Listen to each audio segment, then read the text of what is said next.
Salut les bowlers, je suis content de vous retrouver pour une nouvelle vidéo. Aujourd'hui, je vais décortiquer une séance d'échauffement avant une séance de basket, que ce soit un entraînement ou un match. Je vais vraiment aller dans le détail, ça risque d'être un peu long et j'espère que ça va vous plaire. C'est parti pour cette séance d'échauffement.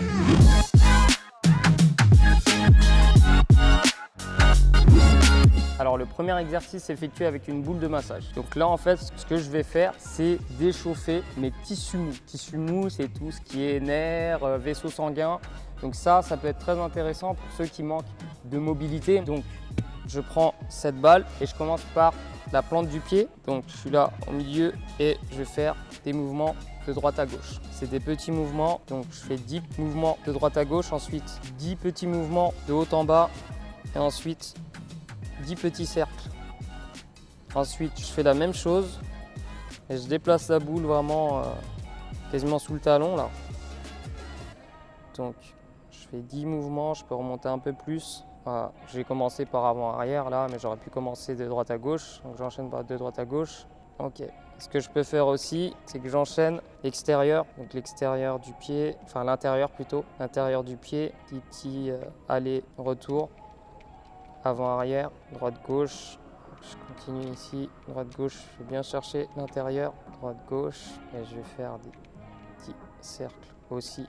Et je peux faire ça aussi sur l'extérieur du pied, donc je vais chercher, ok. Et je finis vraiment sous les orteils, avant-arrière, je fais la même chose avec l'autre pied, donc exactement la même routine. Une fois qu'on a fait ça, on va passer avec le rouleau de massage. Alors avec le rouleau de massage, j'aurais pu continuer avec la balle, pour les mollets, je vais prendre le rouleau de massage, c'est plus agréable. Alors vous pouvez prendre un rouleau simple, hein, comme ça. Et je vais faire la même chose, je vais commencer à travailler le mollet. Donc là, on est aussi sur le tendon, hein, sur le tendon d'Achille. On travaille vraiment sur cette zone qui est délimitée, le bas du mollet, tendon d'Achille. Je fais des petits mouvements avant-arrière. Je ne fais pas des mouvements trop amples. Là, on veut vraiment rester sur une petite zone. Donc là, une fois que j'ai fait mes 10, je peux positionner, je peux faire en sorte de travailler sur le côté un peu. Et là, pour accentuer vraiment l'intensité, je peux mettre mon pied, je peux appuyer mon pied dessus pour les mouvements de droite à gauche. Une fois que j'ai fait la partie basse du mollet, je peux remonter. Là, je travaille sur un autre mouvement, enfin sur le même mouvement, mais sur une autre zone. Ensuite, j'enchaîne avec les ischios, je remonte au fur et à mesure. Voilà, petite zone, je roule pas trop. Pas plus de 10, ça sert à rien. Continue hop, avec l'autre jambe. Donc ensuite, on peut passer sur les quadriceps. Donc on change la position, on met le rouleau au niveau de ses quadriceps. On y va sur une jambe comme ça. Voilà. Ok, là j'étais plutôt sur la partie basse, on va remonter un peu plus haut. Donc là on peut même aussi faire la hanche si on veut, si on le souhaite comme ça sur le côté. Pour ceux qui en ont besoin, il y a les adducteurs, c'est possible de le faire aussi pour les adducteurs. Les mettre comme ça et de rouler comme ça par-dessus. Ok. On peut même faire les fessiers ensuite. Pour les fessiers, vous pouvez même prendre la balle. Là, j'ai que cette balle-là, mais normalement, vous pouvez prendre une balle qui est un peu plus grosse. C'est plus efficace parce que c'est plus précis. Voilà. Et des petits cercles. De l'autre côté. Okay, rien que de faire ça, vous voyez, je commence déjà à transpirer. Donc là, l'échauffement, il est déjà efficace. Et pour ceux qui ont mal au dos, qui ont des raideurs au niveau du dos, vous pouvez commencer comme ça, le bas du dos. Hop. Ok, et je peux même aller plus loin. Ok. Donc là, c'est bon pour cette partie. Je vais remettre les chaussures et je vais pouvoir faire un petit footing. Donc en fait, là, c'est un type d'échauffement que vous pouvez faire vraiment en venant à l'entraînement ou au match, on va dire 10 minutes, voire 15 minutes avant. Petite routine pour les joueurs qui en ont besoin. Généralement, c'est les joueurs plus âgés, mais c'est bien de prendre des habitudes pour les plus jeunes joueurs.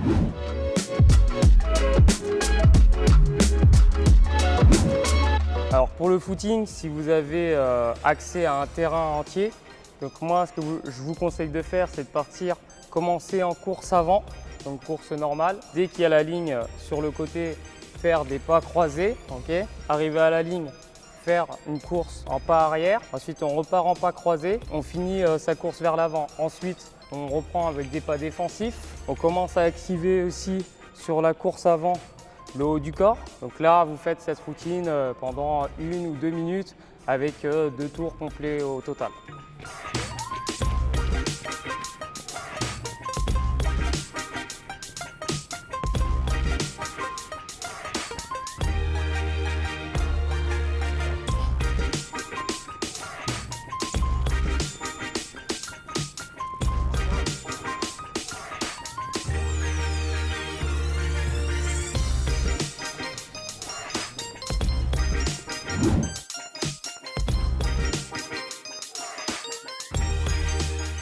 Après ça, on va enchaîner par une phase d'étirement activo-dynamique, c'est-à-dire que je vais enchaîner une contraction pour travailler le mouvement. Je vais ensuite essayer de maintenir cette contraction, donc en iso, et ensuite je vais faire un mouvement pour travailler ça, en gros la mobilité dans le mouvement. La mobilité, c'est la force et la souplesse. Alors je vais commencer par la cheville, donc tout simplement je vais faire une contraction de cheville. Donc je vais lever le pied, ma cheville elle est contractée, je vais faire ça pendant 10 secondes. Je vais maintenir en iso un peu moins fort. Ok. Et derrière, je vais enchaîner par des petits mouvements pour travailler vraiment la mobilité de la cheville. Donc des petites fentes avant. En complète, j'essaie de trouver mon extension max. Là, ça commence déjà à bloquer pour moi. Il ne faut pas que je lève les talons parce que sinon je compense. Je vais vraiment chercher des mouvements comme ça un peu plus dynamiques parce que là je suis vraiment trop statique. Donc un peu plus dynamique. Ok. Donc, je vais faire la même chose avec l'autre cheville. Donc après j'enchaîne avec le mollet. J'enchaîne la contraction. Ça, 10 secondes. En iso. Enfin, là je suis encore plus contracté. Donc contracté un peu plus bas. En iso, je me relève un peu. Je tire moins. Et ensuite ce que je peux faire, c'est des petits sauts. Travailler un étirement dynamique, plus en explosivité. Je vais faire la même chose avec l'autre mollet. Je vais faire les quadriceps maintenant. Donc, tiens, vous connaissez cet exercice pour contracter. Donc, assez bien contracté. Donc là, je travaille en iso. Je relâche un peu. Je mets un peu moins de pression. Ok. Ensuite, en dynamique, talon-fesse. Okay, même chose avec l'autre quadri pour les ischio-jambiers derrière. Je me mets en position. Ah, là, ça c'est contracté. En iso, je me redresse un peu. Et ce que je peux faire, c'est ça, pour travailler en dynamique. Ok, même chose de l'autre côté. Ok, 10 secondes, pas plus. Je tiens en iso, pareil, 10 secondes, entre 6 et 10 secondes. Et j'enchaîne. Jambes tendues pour travailler vraiment l'ischio. Ok. Je vais faire les adducteurs aussi. C'est une faiblesse aussi de pas mal de basketteurs. Donc je peux enchaîner la contraction en position sumo comme ça, en iso. Et dans le mouvement, je peux faire du jumping jack.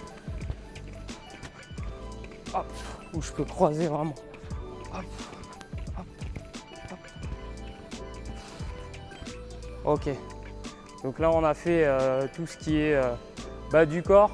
On peut faire aussi, pourquoi pas, les triceps. Important pour le tir. Là je maintiens contraction, je tire vraiment, ici je tire vers l'arrière, en iso je relâche un peu et de manière dynamique je fais des petits mouvements de triceps, simule une passe, simule un tir. On peut faire la même chose avec l'autre main, enfin l'autre bras, contraction, iso je relâche un peu, qui est quand même une petite tension et j'enchaîne. Là, on est bon.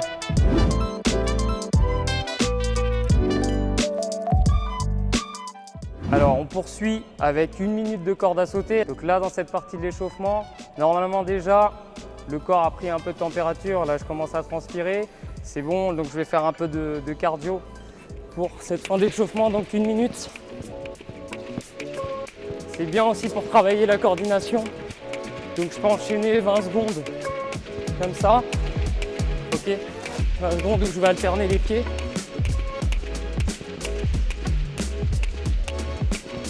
Secondes sur une jambe.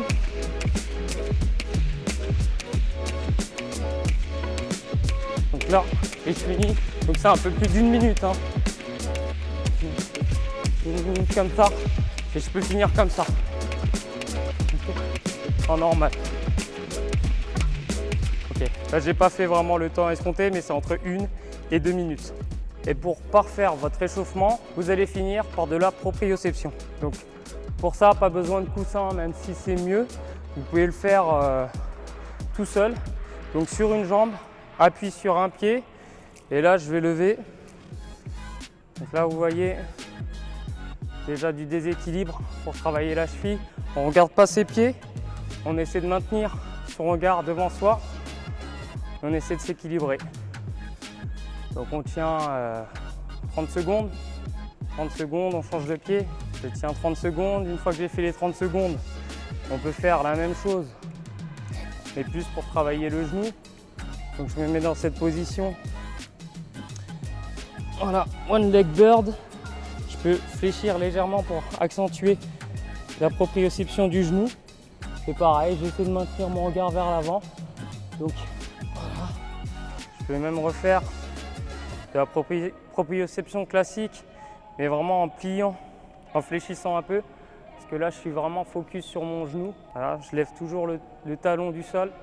Une fois que vous avez fait ça, vous terminez par 6 squat jump pour remettre un peu d'explosivité. On est sur du squat jump, pas forcément très violent. Hein. 7, 6 ou 7. Et ensuite, là, normalement, vous êtes déjà bien chaud et vous allez pouvoir commencer votre entraînement, que ce soit commencer par des lay-ups classiques pour vous remettre dans le bain ou commencer tout de suite par un entraînement qui est un peu plus intense. Donc la séance que je viens de vous montrer, c'est une séance parmi tant d'autres. Il en existe plein, mais en tout cas, voilà, cette séance est adaptée. Alors je suis vraiment allé dans le détail, donc pour les premiers exercices avec la boule de massage, là ça c'est vraiment pour les joueurs qui ont besoin d'échauffer leur tissu mou parce qu'ils ont un manque de mobilité de la cheville, peut-être des mollets, des ischios, quoi que ce soit. Donc en tout cas, vous avez d'autres exemples d'échauffement dans la vidéo pour la détente. Vous avez aussi un exemple d'échauffement. Il y a plein de choses qui marchent, mais en tout cas, vous savez qu'en faisant ça, vous êtes sûr, en tout cas, vous réduisez au maximum les chances de vous blesser et vous optimisez les chances d'être très performant tout de suite sur vos mouvements athlétiques. J'espère que cette vidéo vous a plu. Si c'est le cas, pensez à liker la vidéo et évidemment à vous abonner. Et moi, je vous retrouve bientôt pour une nouvelle vidéo sur Better Athlete Basketball. Ciao les bonheurs!